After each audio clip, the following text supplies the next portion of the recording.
Surja El Nisa, Medinase. Me emrin e Allahut, të gjithë mëshirshmit, mëshirë plotit. O njerëz, kijeni frikë Zotin tuaj, i cili ju krijoi prej një njeriu të vetëm, ndërsa prej tij krijoi bashkëshorten, e prej atyre të dyve përhapi shumë burra e gra. Kijeni frikë Allahun me emrin e të cilit përbetoheni dhe ruajini lidhjet farefisnore. Vërtet, Allahu është mbikëqyrësi juaj i përhershëm. Jepuani pasurinë e tyre jetimve dhe mos e përzjeni pasurinë e pastër me të papastrën. Mos e hani pasurinë e tyre duke e përzjerë me pasurinë tuaj, sepse ky është një gjunah i madh. Në qoftë se druheni se nuk do t'jeni të drejtë ndaj jetimve, atëhere martohuni me gra të mira që ju pëlqejnë, me 2, 3 a me 4. Por nëse druheni se nuk do t'i përmbaheni drejtësisë ndaj tyre grave, atëhere martohuni vetëm me një grua, ose me ato që keni në pronësinë tuaj, robëreshat. Kjo do t'a bëj më të lehtë që të mos bini në padrejtësi. Jepuni grave mehrin e tyre në shenjë bindjeje ndaj Zotit. Në qoftë se ato, me dëshirën e tyre, ju falin diçka nga ai mehri, atëre përdoreni atë, sepse tashmë ai është halal dhe i mirë për ju. Mos u jepni të paaftëve mendërisht pasurinë tuaj, me të cilën Allahu ju ka begatuar, por ushqejni ata nga kjo pasuri, vishini dhe u thoni fjalë të mira.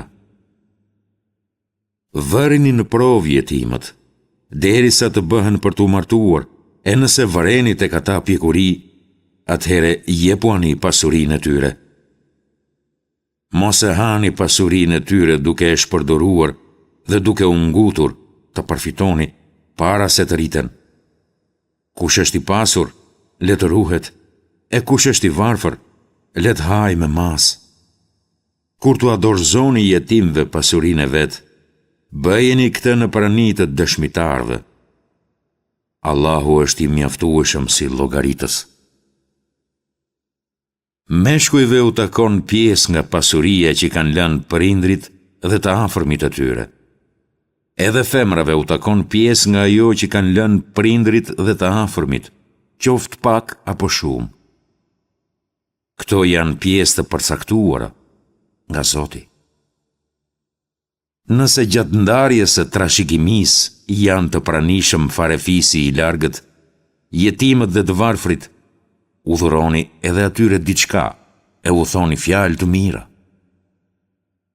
Le të jenë të kujdesshëm ata që lënë testament, ashtu si kurse do të vepronin, po të linin pas pasardhës të paaftë, për të cilët do të druheshin. Le t'i friksohen Allahut dhe le të thonë fjalë të drejta. Ata që e hanë pa të drejtë pasurinë e jetimve, në të vërtet hanë atë që u ambush barkun me zjarr. Ata do të hidhen në zjarrin e ndezur fort. Allahu ju urdhëron kështu për fëmijët tuaj. Mashkullit i takojnë sa për 2 femra. Nëse trashëgimtarët janë vetëm femra dhe më shumë se 2, atyre u takojnë 2/3 e pasurisë që ai lë pas. E nëse është vetëm një femër, asaj i takon gjysmë. Për prindrit, për secilin prej tyre, jepet 1/6 nga ajo që ka lënë i vdekuri, nëse ka fëmijë. Në qoftë se i vdekuri nuk ka fëmijë e atë e trashëgojnë prindrit, atëhere nënës së tij i takon 1/3. Por në qoftë se ai i vdekuri ka vëllezër, nënës së tij i takon vetëm 1/6. Ndarja e trashëgimisë bëhet pas zbatimit të porosisë e lënë nga ai testament dhe pasi të lahen borxhe. Ju nuk e dini se cilët janë më dobi prurës për ju, prindrit tuaj apo fëmijët tuaj. Këto janë urdhrat e Allahut. Allahu është i gjithë ditur dhe i urtë. Nga ajo që lën bashkëshortët tuaja juve ju takon gjysma, nëse ato nuk kanë fëmijë. Por nëse ato kanë fëmijë, juve ju takon 1/4 e pasurisë që lën ato, pasi të zbatohet porosia e tyre, testamenti, dhe pasi të lahen borxhet e tyre. Nga ajo që lini ju, atyre, grave, u takon 1/4 nëse nuk keni fëmijë. Por nëse keni fëmijë, atyre u takon 1/8 nga ajo që lini, pasi të zbatohet porosia juaj, testamenti, dhe pasi të lahen borxhet tuaja. Në qoftë se i vdekuri, qoftë mashkull ose femër, nuk ka lënë as prindër dhe as fëmijë, por ka vëlla ose motër nga nëna, atëherë çdo njerit prej tyre u takon 1/6. E nëse ka më shumë se 2, vëlla e motër, ata janë pjesëmarrës të barabartë në 1/3 e pasurisë, pasi të zbatohet porosia, testamenti, dhe pasi të lahen borxhet, kështu që asnjë të mos dëmtohet. Këto janë porositë e Allahut. Allahu është i gjithditur e durimtar. Këta janë kufit që ka vënë Allahu.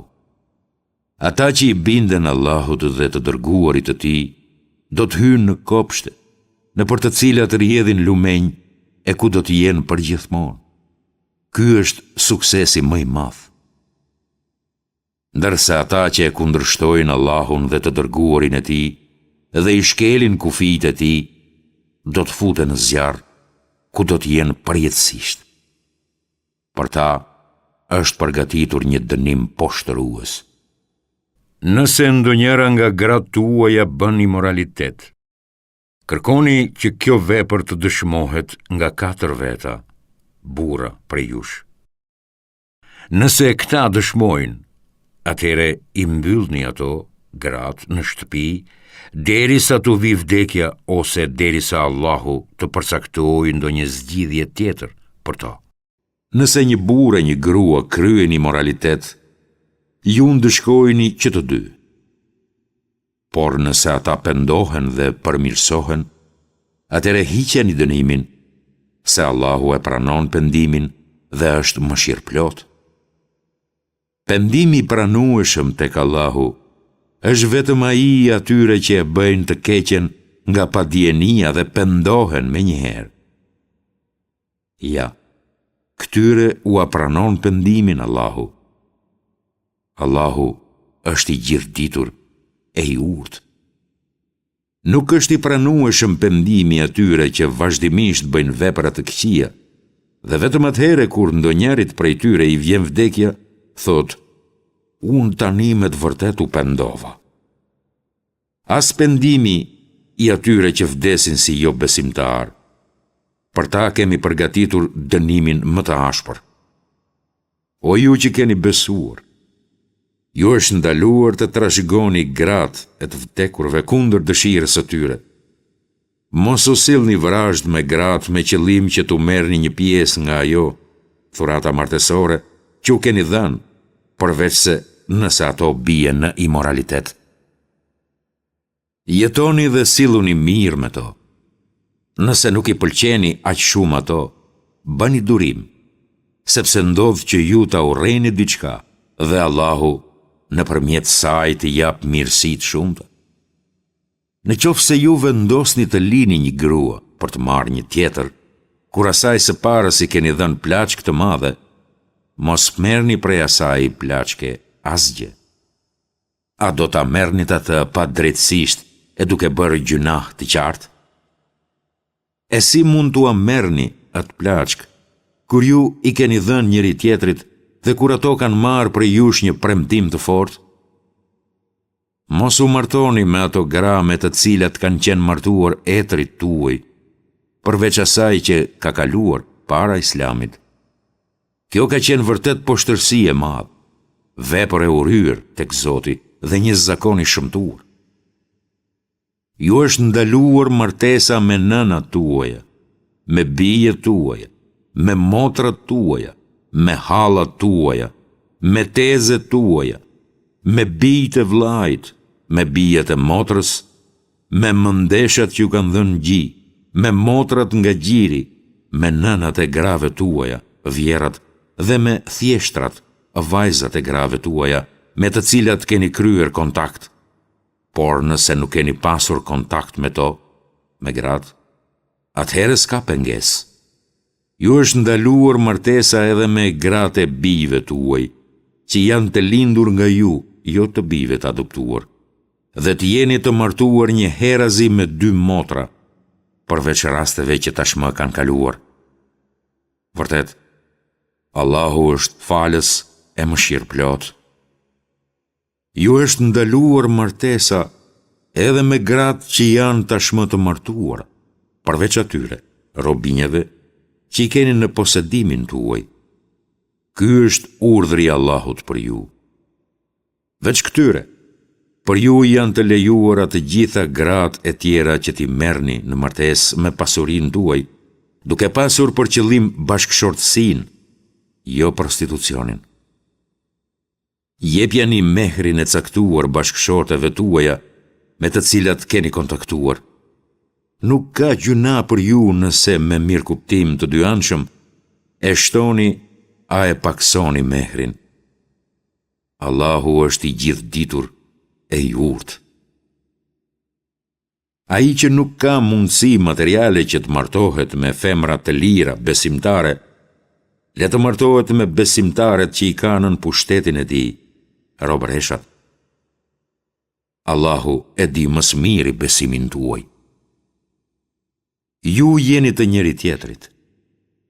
Martohuni me to me lejen e pronarëve të tyre dhe jepjuani mehrin sipas normave.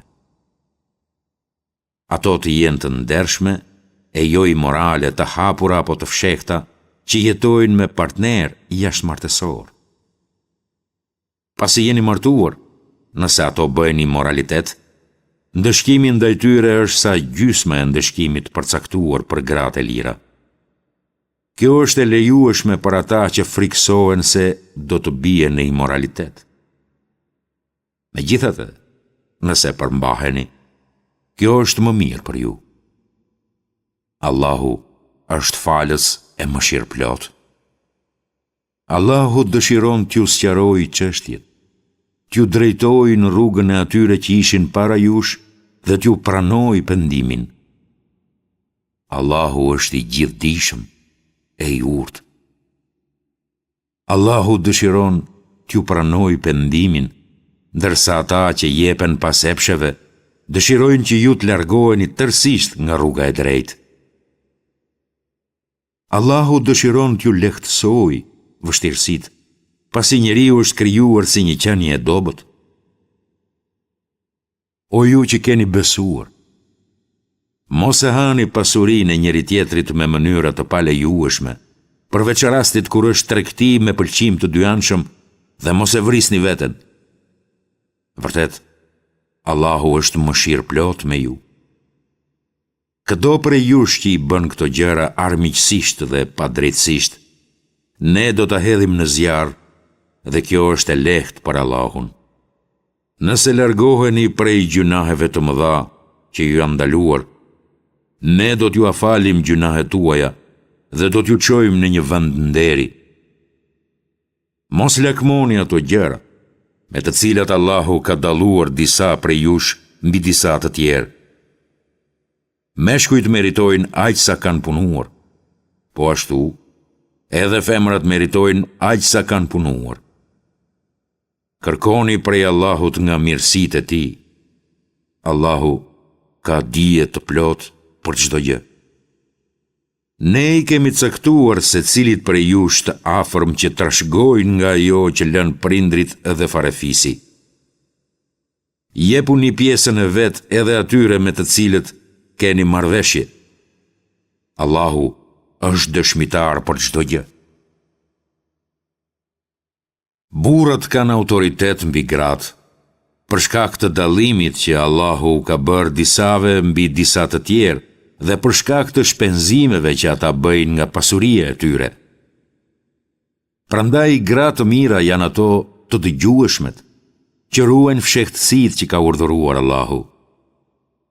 Gratë të cilave i druheni mosbindjes dhe sjelljes së tyre të keqe, këshillojini, largojini nga shtrati ose edhe i rihni lehtë. Por nëse i kthehen bindjes, atëre mos u sillni keq ndaj tyre. Allahu është i lartësuar, i madhëruar. Nëse i druheni ndarjes midis burrit e gruas, dërgoni një ndërmjetës të urtë nga familja e tij dhe një ndërmjetës të urtë nga familja e saj. Nëse ata të dy kanë për qëllim pajtimin, Allahu e mundson afrimin mes tyre, çiftit. Allahu është i gjithditur, e zbulon gjithçka. Adhuroni Allahun e mos adhuroni asgjë tjetër përveç tij. Silluni mirë me prindrit, të afërmit, jetimët, të varfrit, fqinjët e afërt dhe të largët, me ata që keni pranë, me udhëtarin dhe me ata që janë në pushtetin tuaj. Allahu nuk i do njerëzit arrogant dhe mburravec. As ata që janë koprac ose që i urdhërojnë të tjerët për kopratësi, ose ata që i fshejnë të mirat që u ka dhënë Allahu nga bujaria e tij. Për mohuesit, ne kemi përgatitur dënim poshtërues. As ata që japin nga pasuria e tyre sa për sy e faqe të botës dhe që nuk besojnë në Allahun dhe në ditën e fundit. Ai që e bën shok shejtanin, le ta di se ai është shok i tmerrshëm. E çdëm do të kishin ata sikur ta besonin Allahun, ditën e gjykimit dhe të jepnin nga ajo që Allahu u ka dhënë. Allahu di gjithçka rreth tyre. S'ka dyshim se Allahu nuk bën pa drejtësi as sa një grimc. Nëse është vepër e mirë, ai e shumë fishon atë dhe dhuron shpërblim të madh nga ana e tij. Si do të bëhet kur për çdo popull ne do të sjellim dëshmitar, ndërsa ty, o Muhammed, do të sjellim dëshmitar për të gjithë ata?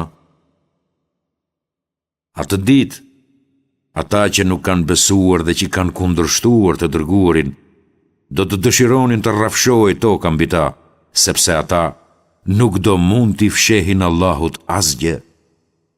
O ju që keni besuar, mos ju afroni namazit duke qenë të dehur, derisa të dini se ç'flisni e as duke qenë gjunub, derisa të laheni, përveç nëse jeni udhëtar. Nëse jeni të smur, nëse jeni udhëtar, nëse keni kryer nevojën, nëse keni kontaktuar me gratë e nuk gjeni ujë, atëherë merrni tejemum, duke prekur dheun dhe fërkoni me të fytyrat dhe duart tuaja. Allahu është gjithmonë falës e mbulues i tëmetave. A nuk i sheh ti, o Muhammed, ata që u është dhënë një pjesë prej librit? Ata blejnë rrugën e gabuar dhe dëshirojnë që edhe ju ta humbisni rrugën e drejtë. Allahu është më i dituri për armiqtë tuaj. Dhe mjafton që Allahu kujdeset për ju dhe mjafton që Allahu është ndihmëtari juaj. Në mesin e hebrejve ka nga ata që i nxjerrin fjalët nga konteksti i tyre dhe i thonë profetit: dëgjuam, por nuk bindemi, ose thonë: dëgjo, mos dëgjofsh, ose rajna, duke i shtrembruar gjuhët e tyre dhe duke shpifur për fen. Sikur ata të kishin thënë: dëgjuam dhe u bindëm, dhe dëgjo, dhe na shiko. Do të kishte qenë më mirë dhe më e drejtë për ta. Por Allahu i ka mallkuar për mohimin e tyre dhe veç një pakice e tyre besojnë. O ju njerëzit e librit, besojeni atë, Kuranin, që shpallëm si vërtetues të atij që keni në duar, para se t'u afshim shqisat nga fytyrat dhe t'u kthejmë ato prapa koke, ose t'ju mallkojmë siç i mallkuam ata shkelësit e ligjit të së shtunës. Urdhri i Allahut është i pakthyeshëm. Allahu nuk fal që të adhurohet dikush a diçka tjetër veç tij, ndërsa gjunahet e tjera ja fal kujt të doj. Kush adhuron dikant a diçka tjetër veç Allahut, ka bërë një gjunah të madh. A nuk i sheh ata që e vlerësojnë veten si të pastër? Është Allahu ai që pastron nga të këqijet atë që ai dëshiron, pa i bërë pa drejtësi askujt. Shiko se si trillojnë shpifje kundër Allahut, dhe kaq mjafton si gjunah i qartë. A nuk i ke parë ata të cilëve u është dhënë pjesë nga libri? Ata besojnë në idhuj dhe zotat trilluar dhe thonë për jo besimtarët: këta janë rrugë më të drejtë se ata, besimtarët. Këta janë ata, të cilët Allahu i ka mallkuar, dhe atij që e mallkon Allahu nuk i gjendet kurrë ndihmëtar. A mos kanë ata ndonjë pjesë në sundim dhe pushtet?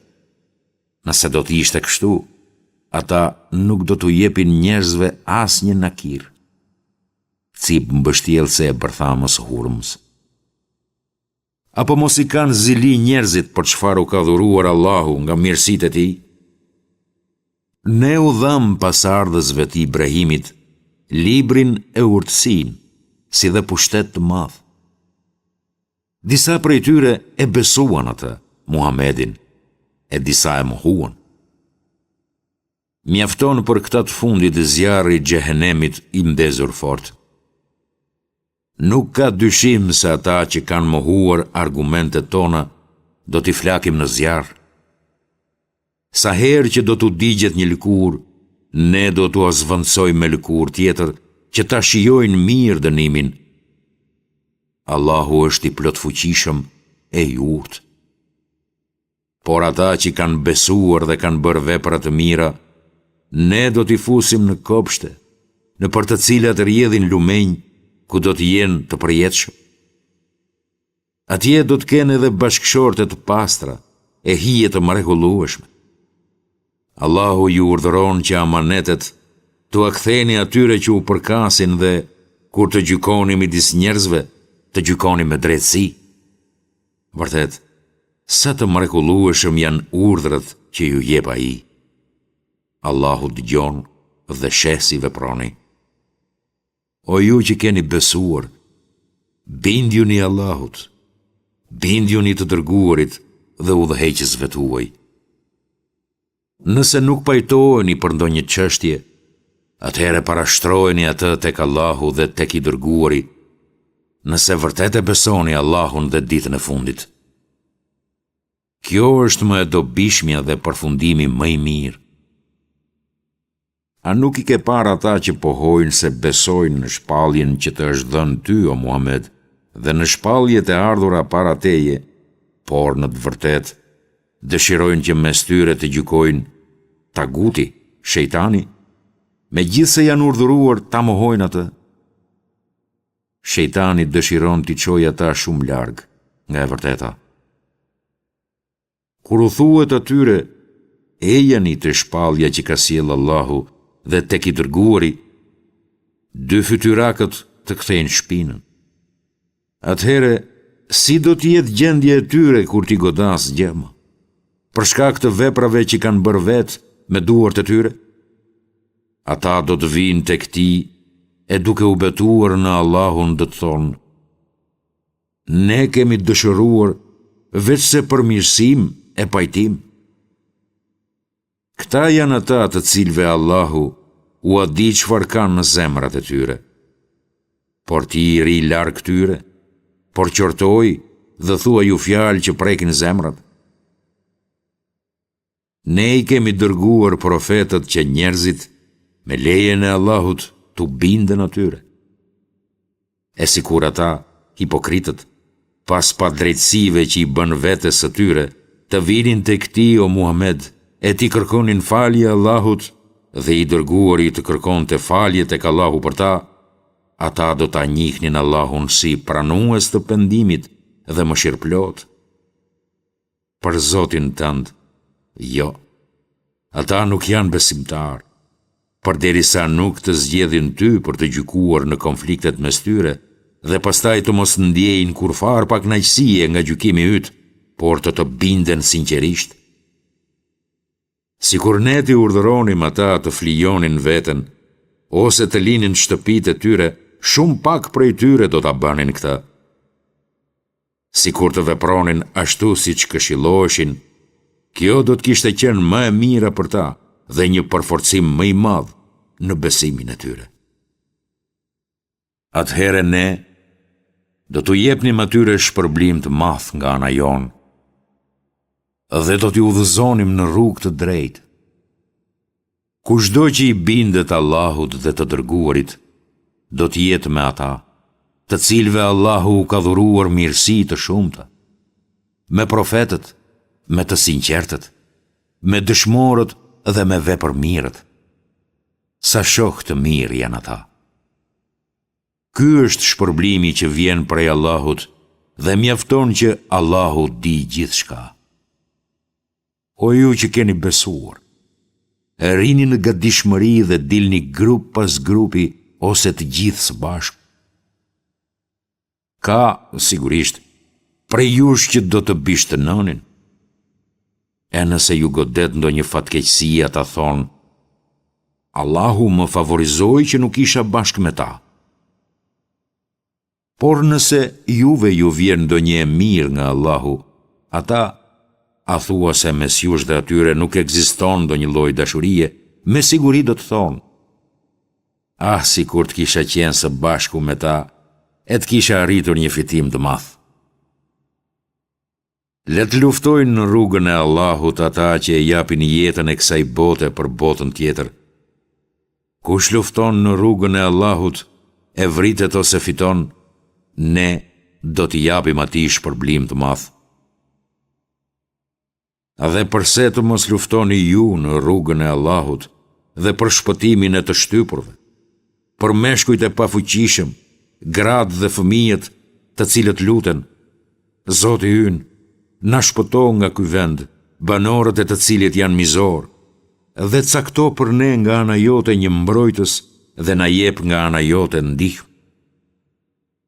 Ata që besojnë, luftojnë në rrugën e Allahut, ndërsa ata që nuk besojnë, luftojnë në rrugën e shejtanit. Luftoni kundër idhtarëve të shejtanit, sepse, vërtet, intriga e shejtanit është e dobët. A nuk i ke parë, o Muhammed, ata të cilët u porositën? Largoni duar tuaja prej luftës, faleni namazin dhe jepeni zakatin. Por kur ju bë detyrim lufta, një grup prej tyre ju friksuan njerëzve ashtu si duhet i friksohesh Allahut, madje edhe më shumë. Ata thanë, o Zoti ynë, pse na e bëre detyrim luftën, si kur t'na kishe shtyr pak më vonë? Thua ju, kënaqësitë e kësaj bote janë të pakta. Bota tjetër është shumë më e mirë për ata që janë të devotshëm. Juve nuk do t'ju bëhet pa drejtësi as pak. Kudo që t'jeni, vdekja do t'ju arrijë, edhe në qofshi në kështjellat më të forta. Sa herë që u vjen ndonjë e mirë, ata thonë, kjo është nga Allahu. Por nëse i godet ndonjë e keqe, thonë, kjo është nga ti, o Muhammed. Thua ju, të gjitha janë nga Allahu. Ç'është me këta njerëz që nuk kuptojnë asgjë? O njeri, çdo e mirë që të vjen ty është nga Allahu, ndërsa çdo e keqe që të godet është nga vetja jote. Ne të dërguam ty, o Muhammed, si profet për mbar botën. Mjafton që Allahu është dëshmitar për këtë. Kush i bindet profetit, i është bindur Allahut. Por kush e refuzon, Dije se ne nuk të kemi dërguar ty si mbikëqyrës të punëve të tyre. Ata thonë, të jemi bindur, o profet. Por kur largohen prej teje, një grup prej tyre planifikojnë diçka tjetër nga ajo që të thonë. Por Allahu e shënon atë që ata planifikojnë. Prandaj largohu prej atyre e mbështetju Allahut. Allahu të mjafton si mbrojtës. A nuk meditojnë ata rreth Kuranit? Sikur të ishte prej dikujt tjetër e jo prej Allahut, do të kishin gjetur në të shumë kundërthanie. Kur u vjen ndonjë lajm qetësues apo shqetësues, ata e përhapin menjëherë atë. Por nëse këtë lajm do t'ja përcillnin pejgamberit ose parisë të tyre, hulumtuesit e vërtet do të dinin të nxirrnin përfundime. Sikur të mos ishte mirësia dhe mëshira e Allahut ndaj jush, atëherë ju, përveç një pakice, do të kishit ndjekur rrugën e shejtanit. Prandaj lufto në rrugën e Allahut. Ti je përgjegjës vetëse për veten tënde. Dhe nxiti besimtarët se Allahu do ta sprapsë fuqinë të pafeve. Allahu është më i fuqishmi dhe ka dënimin më të ashpër. Kush ndihmon për të mirë, do të ketë pjesë nga ajo, dhe kush ndihmon për të keq, do të ngarkohet me të. Allahu është dëshmues i drejtë për gjithçka. Kur t'ju përshëndesin, ju kthejani me një përshëndetje më të mirë ose me të njëjtën formë. Allahu është llogaritësi i drejtë për gjithçka. Allahu është ai që nuk ka të adhuruar tjetër me merit veç tij. Pa dyshim, ai do t'ju tubojë ditën e gjykimit, për të cilën nuk ka dyshim. Dhe cili mund të jetë në fjalë më i vërtet se Allahu? Përse ndaheni në dy grupe për çështjen e munafikëve? Allahu i ka zhytur ata në mohim për shkak të veprave të tyre të këqija. A mos doni të udhëzoni në rrugë të drejtë atë që Allahu e ka lënë të humbur? Për atë që Allahu e ka lënë të humbur, ju nuk keni për të gjetur rrugdalje. Ata, munafikët, dëshirojnë që edhe ju të mos besoni, sikurse nuk besojnë ata vetë dhe kështu të bëheni të njëjtë. Mos zini miq prej tyre, derisa ata të mërgojnë për hir të Allahut. Por nëse refuzojnë, atëhere kudo që t'i gjeni, kapini dhe vritini dhe mos i zini kur as si miq e as si mbështetës. Përveç atyre që strehohen te një popull me të cilin ju keni marrëveshje, e përveç atyre që vijnë te ju, sepse u vjen rënd të luftojnë kundër jush ose kundër popullit vet. Sikur të donte Allahu, ai do t'u jepte atyre fuqi e pushtet mbi ju, dhe kështu ata do t'ju luftonin. E qoftë se ata tërhiqen, nuk ju luftojnë dhe ju ofrojnë paqe, atëhere Allahu nuk ju jep të drejtë kundër tyre. Ju do të hasni në të tjerë, që duan të sigurohen nga ju dhe nga populli i tyre. Por sa herë që ftohen në idhujtari, ata kthehen pas e bien në të.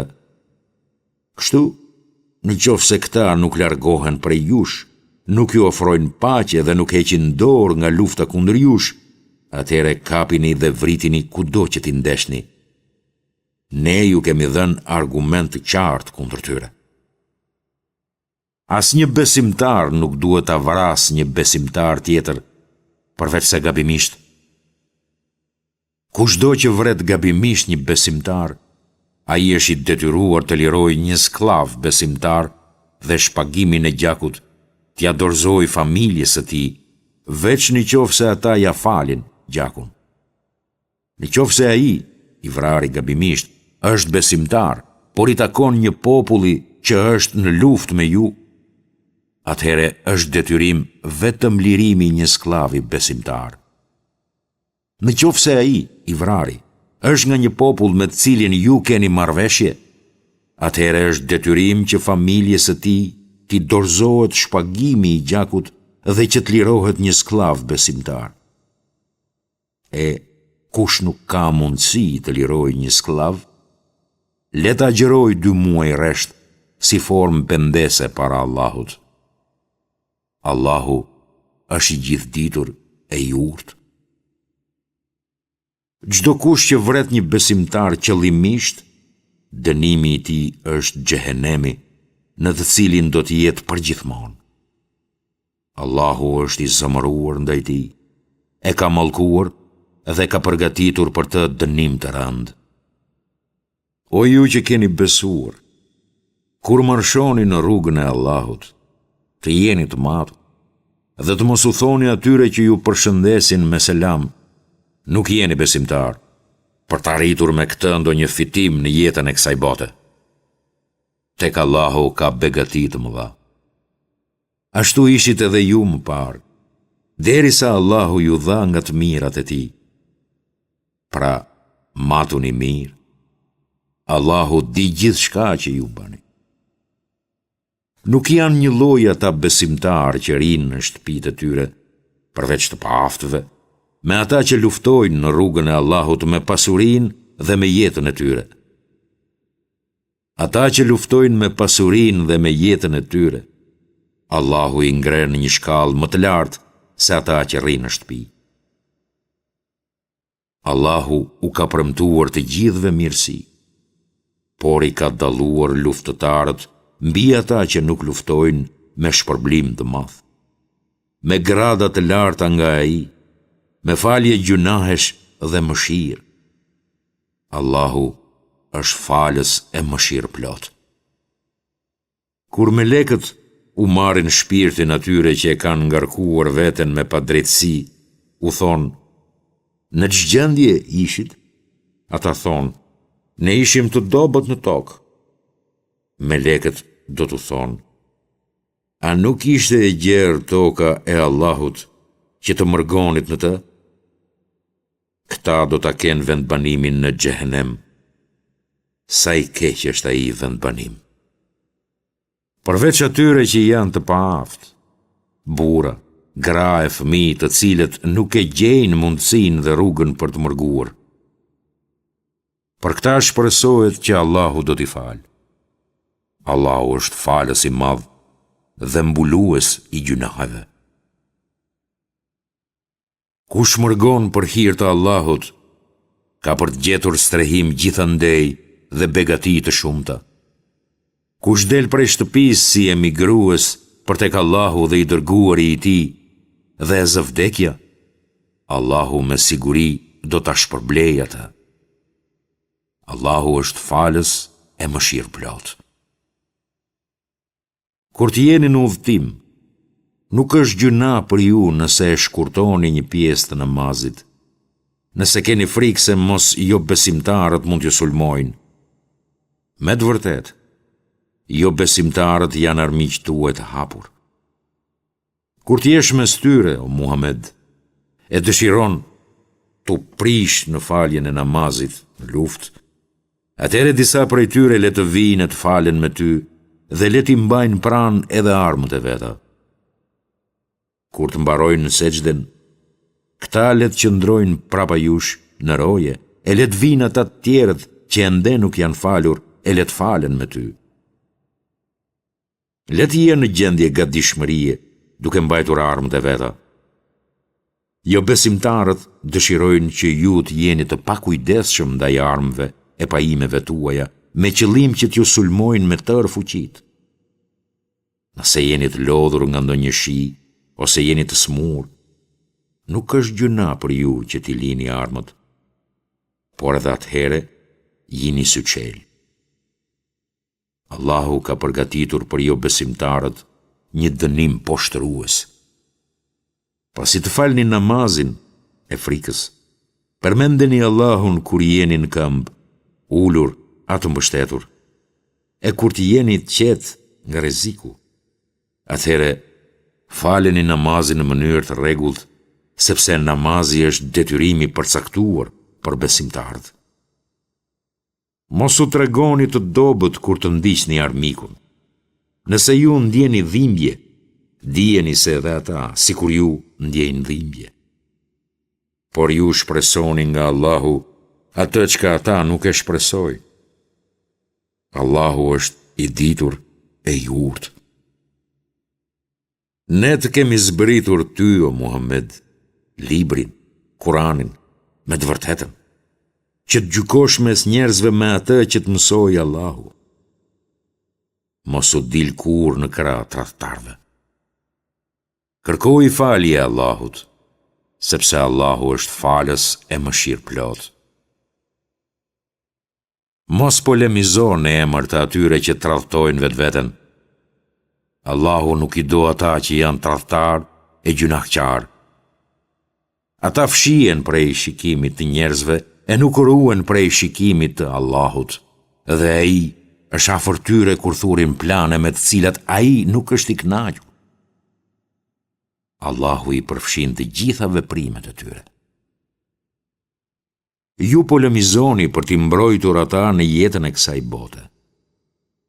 Por kush do të polemizoj me Allahun për ta ditën e gjykimit dhe kush do të bëhet përfaqësuesi i tyre? Kush bën ndonjë të keqe ose e ngarkon veten me padrejtësi, pastaj kërkon falje tek Allahu, do ta gjejë Allahun falës e mëshirëplot.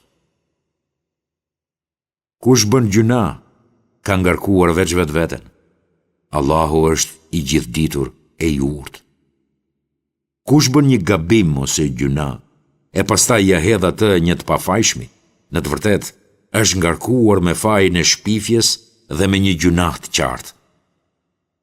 Po të mos ishte mirësia e Allahut dhe mëshira e tij ndaj teje, një grup prej tyre do të kishin tentuar të devijonin. Por ata nuk devijojnë asnjë, veç vetës së tyre, dhe nuk mund të dëmtojnë ty as pak. Allahu të shpalli ty librin dhe urtësinë e të mësoj atë që nuk e dije. Mirësia e Allahut ndaj teje është shumë e madhe. Në shumë biseda të tyre të fshehta, nuk ka kurfar të mire, përveç atyre që këshillojnë për sadaka, për ndonjë të mirë ose për pajtim mes njerëzve. E kush i bën këto duke pasur për qëllim vetëm kënaqësinë e Allahut, ne do t'i japim shpërblim të madh. Kush i kundërvije të dërguarit, edhe pasi është bërë e qartë e vërteta dhe ndjek tjetër rrugë nga ajo e besimtarve, ne e lëm në zgjedhjen e tij dhe e fusim në xhehenem. Ky është përfundimi më i keq. Allahu nuk fal t'i shoqërohet atij shok, ndërsa të tjerat, përveç këtij gjunahu, ja fal atij që ai dëshiron. Ai që i përshkruan Allahut shok, ka humbur shumë larg nga rruga e drejtë. Ata, idhujtarët, lusin vetëm idhujt femëror dhe i drejtohen vetëm shejtanit plot sherr. Allahu e mallkoi atë shejtanin, por ai tha: unë do t'i marrë një pjesë të caktuar të robëve të tu. Unë do t'i devijoj ata dhe do t'i bëj të shpresojnë në gjëra të kota. Unë do t'i urdhëroj të shqyejnë veshët e baktive dhe t'i shëmtojnë krijesat e Allahut. E kush e bën mik shejtanin, e jo Allahun, me të vërtet ka dështuar me një dështim të qartë. Shejtani u premton atyre dhe i bën të shpresojnë kotësira, por shejtani premton veçse mashtrim. Ata që ndjekin shejtanin e kanë vendin në xhehenem, prej të cilit nuk kanë shpëtim. Ndërsa ata të cilët besojnë dhe bëjnë vepra të mira, ne do t'i vendosim në kopshte, ku rrjedhin lumenj e ku do t'jenë përgjithmonë. Ky është premtimi i Allahut. E kush mund t'jetë më i vërtet në fjalë se sa Allahu? Nuk është as sipas dëshirave tuaja e as sipas dëshirave të idhëtarëve të librit. Kushdo që bën keq, do të ndëshkohet me të dhe përveç Allahut, nuk ka për t'i gjetur vetes as mbrojtës e as ndihmëtar. Kush bën vepra të mira, qoftë mashkull ose femër, duke qenë besimtar, do të hyjë në xhenet dhe nuk do t'i bëhet asnjë padrejtësi. Kush ka fe më të mirë se ai që i është dorëzuar Allahut sinqerisht, duke qenë bamirës dhe pason fenë e Ibrahimit që ishte Hanifën, besim drejt. Allahu e zgjodhi Ibrahimin për qenë Halil, më i dashuri i tij. Vetëm të Allahut janë çka në qiej dhe çka në tokë. Allahu përfshin gjithçka. Ata kërkojnë prej teje, o Muhammed, që t'i sqarosh lidhur me çështjet e grave. Thuaju se për çështjet e tyre ju sqaron Allahu, dhe këto ajete që po ju lexohen nga libri si për vajzat jetime, me të cilat lakmoni të martoheni, por nuk u jepni atë mehrin që është saktuar për to, ashtu edhe për fëmijët e mitur. Allahu ju udhëzon që të mbani drejtësi ndaj jetimëve. Çfarëdo të mirë që bëni, Allahu e di shumë mirë atë.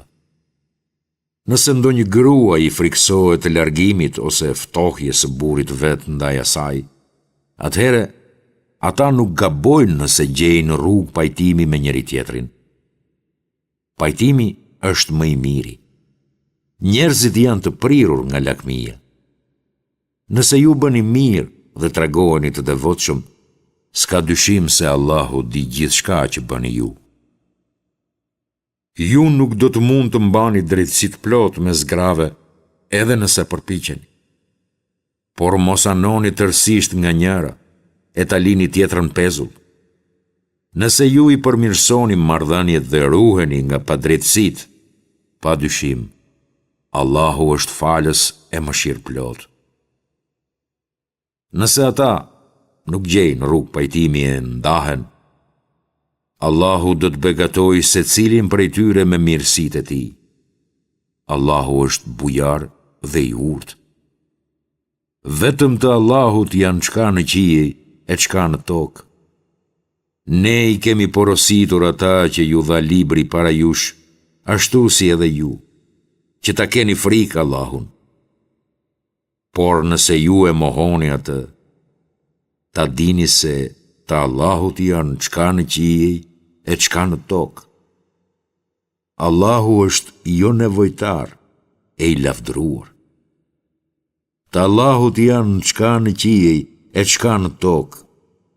Mjafton që Allahu është mbrojtësi e kujdestari juaj. Nëse ai dëshiron, ju zhduk ju, o njerëz, e sjell të tjerë. Ai është fuqiplot ta bëjë këtë.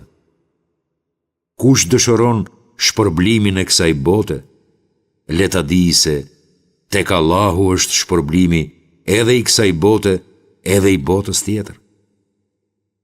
Allahu është gjithë dëgjues e gjithë shikues.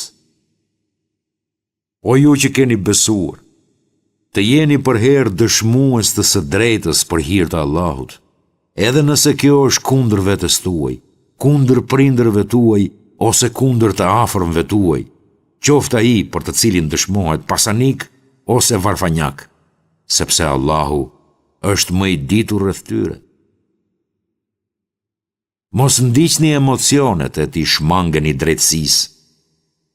Nëse shtremboroni faktet ose tërhiqeni nga drejtësia, dijeni se Allahu e di mirë gjithçka që bëni ju. O ju që keni besuar, besoni plotësisht në Allahu, në të dërguarin e tij, në librin që ja ka shpallur të dërguarit të tij dhe në librin që ua ka zbritur atyre para tij. Kush nuk beson në Allahun, melekët e tij, librat e tij, të dërguarit e tij dhe ditën e gjykimit, ai ka humbur shumë larg rrugës së drejtë. Vërtet, ata që besojnë e pastaj mohojnë, përsëri besojnë e pastaj mohojnë dhe e shtojnë mosbesimin, këta nuk i falë Allahu dhe as nuk i udhëzon në rrugë të drejtë. Përgëzoi munafikët se ata i pret një dënim i dhemshëm. Ata që bëjnë miq mohuesit në vend të besimtarve, vallë, a mos e kërkojnë krenarin tek ata? Pa dyshim që e tërë krenaria i takon vetëm Allahut. Juve ju është shpallur në libër, Kur'an, që kur të dëgjoni se mohohen shenjat e Allahut dhe po bëhet tallje me to, mos rrini me ata derisa të hyni në një bisedë tjetër. Përndryshe, ju do të ishit si ata. Allahu do t'i tubojë në xhehenem të gjithë munafikët dhe mohuesit. Ata, hipokritët, presin se çfarë do të bëhet me ju. Nëse me ndihmën e Allahut, ju nga dhënjeni, ata thonë, a nuk ishim edhe ne me ju? E nëse jo besimtarët arrijnë ndonjë fitore, hipokritët u thonë atyre, a nuk ju ndihmuam në fitoren tuaj edhe a nuk ju mbrojtëm prej besimtarëve? Por Allahu do t'ju gjykojë në ditën e gjykimit. Allahu nuk do t'u jap kurrë besimtarëve e përsi të plot mbi besimtarët. Hipokritët përpiqen të mashtrojnë Allahun, por është ai që i bën ata të mashtrohen. Ata, kur ngrihen për namaz, ngrihen me përtesë, vetëm sa për t'u dukur para botës, ndërsa Allahun e përmendin fare pak. Ata luhaten në mëdyshje, nuk janë as me këta, as me ata. Për ata që Allahu i shpije në humbje, ti nuk do të mund të gjesh rrugë për shpëtim. O ju që keni besuar, mos i merrni për miq jo besimtarët në vend të besimtarëve. A mos vallë doni t'i sillni Allahut dëshmi të qartë kundër vetvetes? Hipokritët do të jenë në shtresën më të ulët të zjarrit dhe për ta kurrë nuk do të gjesh mbrojtës. Përveç atyre që u penduan, u përmirësuan, ju mbështetën Allahut dhe fenë e tyre e zbatuan sinqerisht vetëm për Allahun, këta do të jenë bashkë me besimtarët. Allahu ka për t'u dhënë besimtarëve shpërblim të madh. Përse t'ju ndëshkojë Allahu, nëse ju jeni mirënjohës dhe besoni në të? Allahu është mirënjohës dhe i gjithdijshëm. Allahu nuk e do thënien hapur të shprehjeve të këqija, përveç se nga ata që u është bërë pa drejtësi. Allahu dëgjon dhe di gjithçka. Nëse ju bëni ndonjë punë të mirë haptazi, ose fshehtazi, ose falni dikë për ndonjë vepër të keqe, Allahu është falës i madh e i plot fuqishëm. Ata që e mohojnë Allahun dhe të dërguarin e tij dhe dëshirojnë të ndajnë besim në Allahun nga besimi në profetët e tij, duke thënë, disa i besojmë e disa nuk i besojmë dhe duan të zgjedhin një rrugë të ndërmjetme, pikërisht ata janë mohuesit e vërtet. Ne kemi përgatitur një dënim poshtrues për mohuesit. Ndërsa atyre që besojnë në Allahun dhe profetët e tij, pa bërë asnjë dallim mes tyre, ai do t'u jap të plota shpërblimet e tyre. Allahu është falës dhe mëshirë plot. Idhëtarët e librit kërkojnë prej teje, o Muhammed, t'u zbresësh një libër nga qielli. Në fakt, ata i kërkuan Musait diçka edhe më të madhe dhe thanë, na trego Allahun haptazi.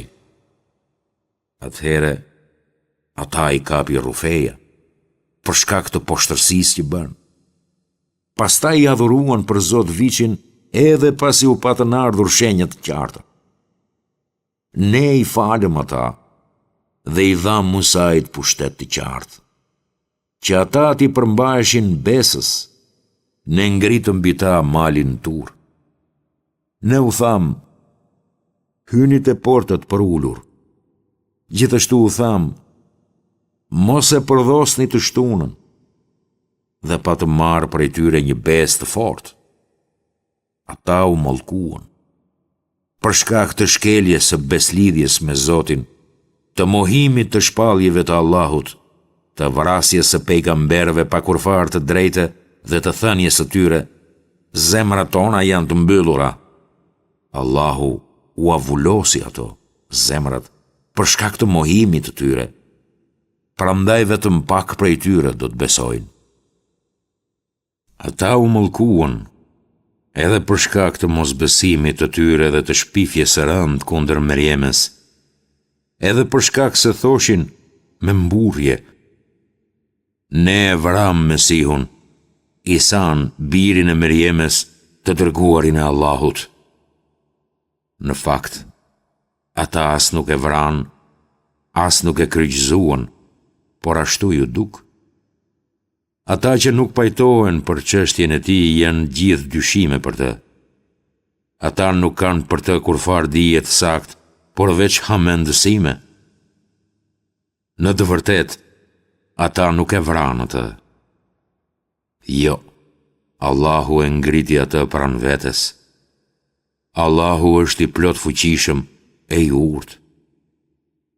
Çdo udhëtar i librit ka për t'i besuar Isait para vdekjes tij dhe ditën e Kiametit, ai do të dëshmojë kundër tyre.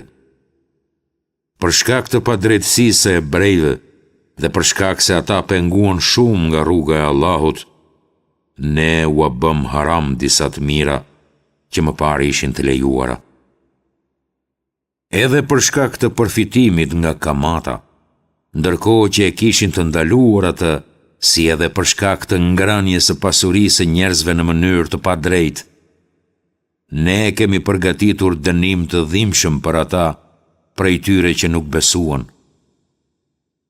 Mirë po të thelluarit në dituri prej tyre dhe besimtarët e vërtet, besojnë në atë që të është shpallur ty o Muhammed dhe në atë që është shpallur para teje. Kështu besojnë edhe ata që falin rregullisht namazin, dhënësit e zekatit dhe besimtarët e vërtet në Allahun dhe në ditën e Kiametit. Atyre do t'u japim shpërblim të madh.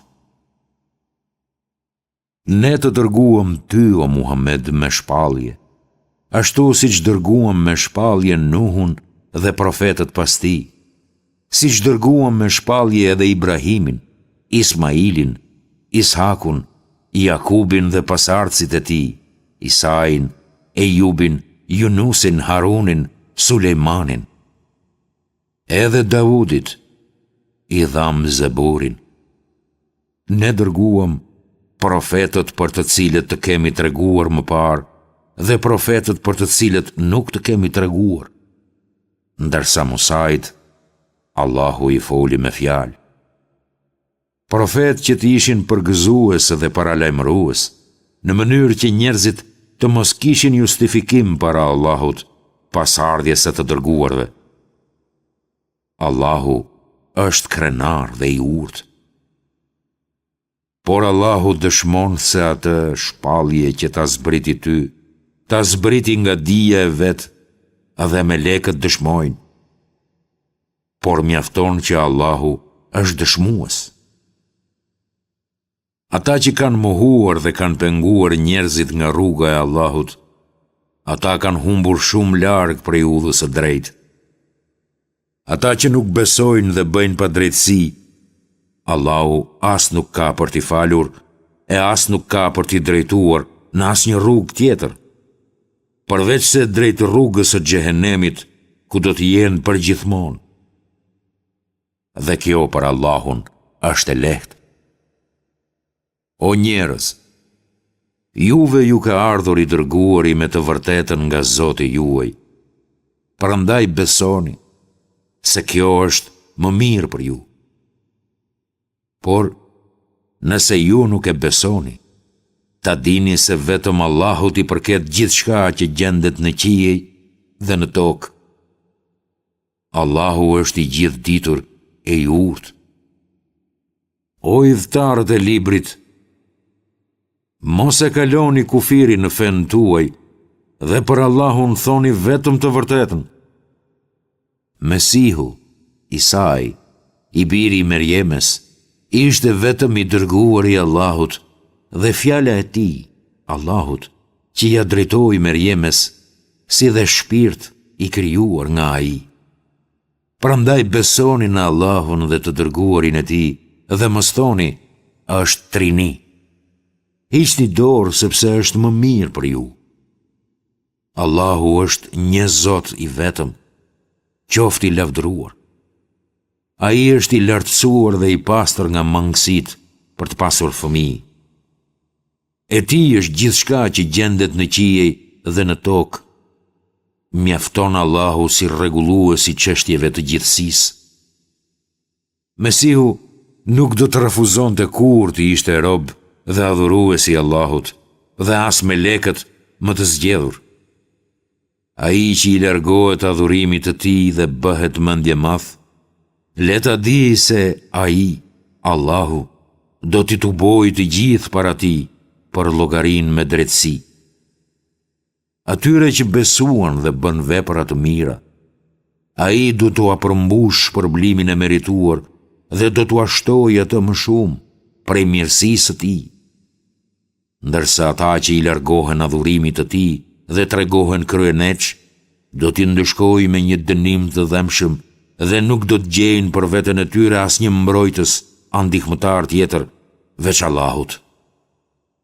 O njerëz, me të vërtetë, juve ju ka ardhur një provë e madhe nga Zoti juaj dhe ne ju kemi zbritur një dritë të qartë. Ata që besojnë në Allahun dhe i mbështeten tërësisht atij, ai do t'i fusë në mëshirën dhe mirësinë e tij dhe do t'i udhëzojë drejt vetes përmes rrugës së drejtë. Ata kërkojnë përgjigjen tënde. Thuaju, Allahu ju përgjigjet për çështjen e atij që nuk ka lënë baba e as fëmijë që e trashëgojnë, El Kelale. Nëse vdes një njeri që nuk ka fëmijë, por ka motër, atëherë asaj, motrës i takon gjysma e pasurisë së lënë. Ai, vllai, trashëgon atë motrën, nëse ajo nuk ka fëmijë. Në qoftë se janë dy motra që trashëgojnë, atyre të dyjave u takojnë 2/3 që lë ai. Në qoftë se janë vëllezër dhe motra, atëherë mashkullit i takon pjesa sa 2/5 i pjesës së femrës. Kështu ju asqaron Allahu dispozitat që ju të mos humni rrugën e drejtë. Allahu di gjithçka.